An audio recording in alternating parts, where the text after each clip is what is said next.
So taking things personal. சில விஷயத்த வந்து நம்ம வந்து பர்சனலாக எடுக்கக்கூடாது. அப்படி எடுத்தா என்ன ஆகும்னு பார்த்தீங்கன்னா, நம்ம மென்டல் ஹெல்த் தான் வந்து அஃபெக்ட் ஆகும். ஸோ இப்போ நம்ம எக்ஸாம்பிளை வச்சு நான் உங்களுக்கு நீட்டாக இதை சொல்லியிருக்கேன். ஃபஸ்ட்டு இதுதான் நீங்கள் வந்து ஒரு ஸ்டேஜ் நீங்கள் தாண்டி தாண்டி போவீங்க. ஃபஸ்ட்டு ஸ்கூல் ஸ்டேஜ், காலேஜ், அடுத்து ஒர்க். ஸோ அந்த ஸ்டேஜில் வந்து நீங்கள் வந்து செட் ஆஃப் பீப்புள் கூட தான் இருப்பீங்க. இப்போ கிளாஸில் என்ன 50 மெம்பர்ஸ் இருப்பாங்க, காலேஜில் அதே 50, ஒர்க்குன்னா அதே செட் ஆஃப் மெம்பர்ஸ் இருப்பாங்க.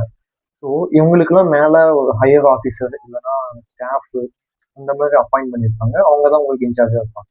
ஸோ அந்த குரூப் ஆஃப் பீப்புளை நீங்கள் அசம்பிள் இருக்கும்போது அவங்க வந்து உங்களை கிரிட்டிசைஸோ இல்லை அவங்க அவங்க வந்து உங்களை ஏதோ திட்டினாலோ இது பண்ணாலோ நீங்கள் வந்து அதை பர்சனலாக எடுத்துக்கீங்க. 50 பேர் இருக்காங்க. ஆனால் வந்து அந்த ஸ்டாஃப் சொல்றது இல்லைன்னா அந்த அந்த மேனேஜர் சொல்றதை வந்து நீங்கள் வந்து பர்சனலாக எடுத்து நீங்கள் உங்கள் மென்டல் ஹெல்த்தை வந்து நீங்கள் அஃபெக்ட் பண்ணிப்பீங்க. ஸோ அதை நான் சொல்கிறேன். ஃபஸ்ட்டு இந்த அப்பர் போஸ்ட்டில் இருக்கவங்க திட்டும் போதோ கிரிட்டிசைஸ் பண்ணும்போதோ என்ன நடக்கும்னு பார்த்தீங்கன்னா, உங்கள் மென்டல் ஹெல்த் தான் வந்து டிஸ்டர்ப் ஆகும். ஸோ என்ன அவங்க வந்து இப்படி சொல்லிட்டாங்க அப்படின்னு. ஸோ இது நீ எங்கே போகணும்னு பார்த்தீங்கன்னா, பர்சனலாக நீங்கள் எடுத்துட்டீங்க. பர்சனலாக எடுத்துக்கிட்டு மென்டல் ஹெல்த் அஃபெக்ட் ஆகும். அஃபெக்ட் ஆகிறதுனால என்ன ஆகும் அப்படின்னு பார்த்தீங்கன்னா வந்து, உங்களால் அந்த டேவே உங்களுக்கு ஸ்பாயில் ஆகிடும். ஸோ அந்த டே ஃபுல்லாக உங்களுக்கு நல்லா போயிருக்கும். அந்த அந்த ஃபினிஷிங் ஸ்டேஜில் தான் வந்து இப்படி நடந்திருக்கும். ஸோ இது உங்களுக்கு வந்து உங்கள் மெமரியாக சேஞ்ச் ஆகிடும். ஸோ அன்னைக்கு வந்து எனக்கு அப்படிதான் ஆச்சு, அன்னைக்கு வந்து எனக்கு மோசமான நாள் அப்படின்னு உங்களுக்கு வந்து அது சேஞ்ச் ஆகிடும். ஸோ இதுவே பார்த்தீங்கன்னா இன்னொரு எக்ஸாம்பிளோட சொல்லலாம். நம்ம ஃப்ரெண்ட்ஸ் கூட டிஸ்கஷன் பண்ணும்போது நம்ம favourite actors and sports players and இப்போ ஃபேவரட் பொலிட்டீஷியன்ஸு இவங்களை பற்றிலாம் டிஸ்கஸ் பண்ணும்போது ஆர்கியூமெண்ட்ஸ் ஆகும்.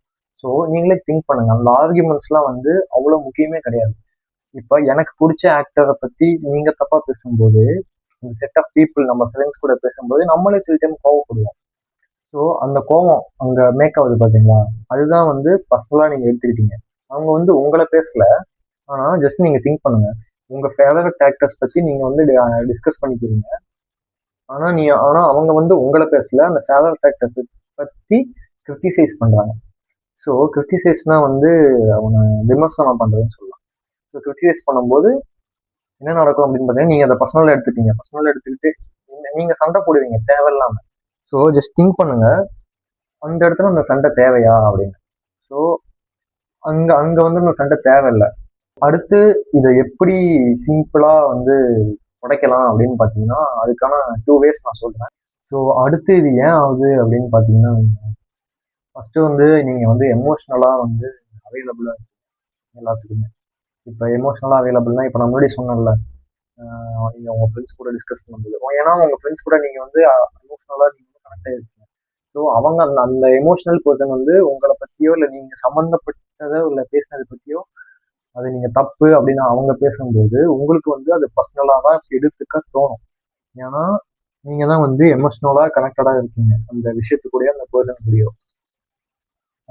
அடுத்த விஷயம் அப்படின்னு வந்து பார்த்தீங்கன்னா வந்து பிலீஃப். அது நீங்கள் வந்து நம்பிட்டீங்க, அதுதான் உண்மை அப்படின்னு.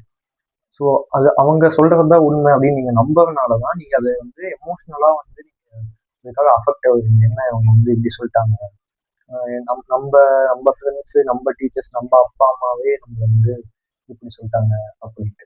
ஸோ அந்த நம்பிக்கை நீங்கள் வச்சனால தான் வந்து அதுவே உங்களுக்கு வந்து வெப்பனாகி உங்கள் மென்டல் ஹெல்த்தையே அதை வந்து பாதிக்குது. இந்த விஷயத்த வந்து நம்ம எப்படி டிஃபெண்ட் பண்ணலாம் அப்படின்னு பார்த்தீங்கன்னா, ஃபஸ்ட்டு வந்து நம்ம எந்த எந்த விஷயத்தையுமே நம்ம வந்து பர்சனலாக எடுத்துக்கூடாது. அப்படி எடுத்துக்கிட்டா நான் நம்மளுடைய சொன்னேன், உங்கள் மென்டல் ஹெல்த் பாதிக்கப்படும். அதுக்கடுத்து உங்களுக்கு வந்து அந்த டேவே உங்களுக்கு ஸ்பாயில் ஆகிற மாதிரி ஃபீல் ஆகிடும்.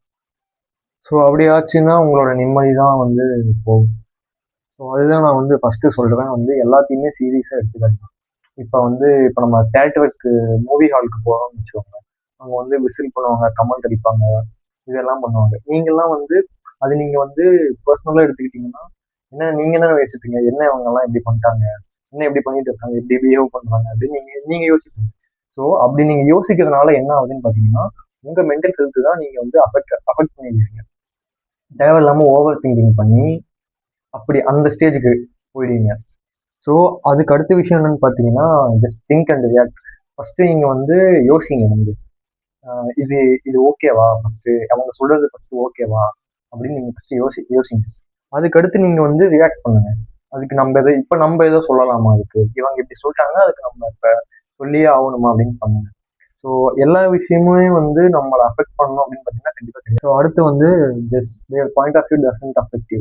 ஸோ அது வந்து உண்மைதான்.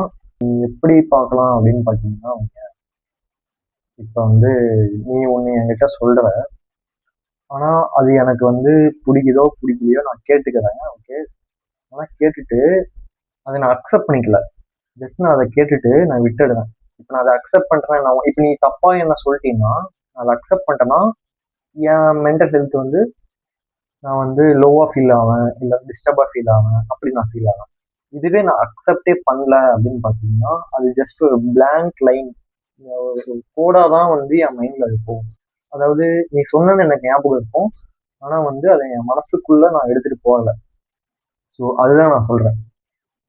இப்போ அவங்க ஒரு விஷயம் சொல்றாங்கன்னு பார்த்தீங்கன்னா அதை நம்ம மனசுக்குள்ள எடுத்துட்டு போனால் நம்ம இதுவும் கிடையாது. விஷயங்கள் தான் வந்து திங்ஸ்லாம் பர்சனலாக எடுத்துக்கூடாது அப்படிங்கிற வழிகள்.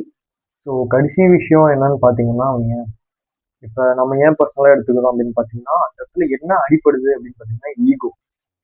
நம்ம ஈகோ வந்து ட்ரிகர் ஆகி அது நம்மளை தூண்டி விட்டு அதுக்கு ஏதோ ஒரு ரிப்ளை பண்ணவோ இல்லை இன்னும் உங்கள் மென்டல் ஹெல்த்தை பிளாஸ்ட் பண்ணவோ அதுதான் வந்து மெயினாக வந்து தூண்டுதலாக இருக்கு. ஸோ உங்கள் ஈகோவை நீங்கள் வந்து கண்ட்ரோல் பண்ணாலே வந்து பாதி உங்கள் மென்டல் ஹெல்த்தை நீங்கள் கையில் பிடிச்சிக்கலாம்.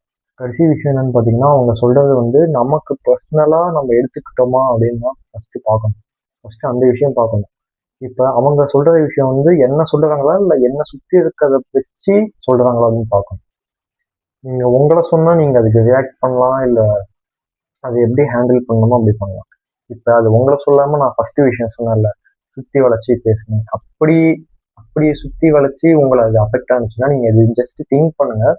யோசிச்சுட்டு அதுக்கு நம்ம ரியாக்ட் பண்ணணுமா இல்லை தேவையில்லையா அப்படின்னு பார்த்துக்கணும். ஸோ அவ்வளோதான். எல்லா விஷயமே பர்சனலாக எடுத்துக்காதீங்க. ஜஸ்ட் திங்க் பண்ணுங்க அது நமக்கு அவசியமா இல்லையா. இப்படி அவசியம் இல்லைன்னு பார்த்தீங்கன்னா அதுக்கு ரியாக்ட் பண்ண வேணாம். அவ்வளோதான். இது சிம்பிள் கான்செப்ட் தான். ஓகே. ஏன்னா ஏன்னா இது நம்ம வந்து எடுத்துக்கிட்டோம்னா நம்மளோட இமோஷனல் ஸ்டெபிலிட்டி தான் வந்து உடையும்.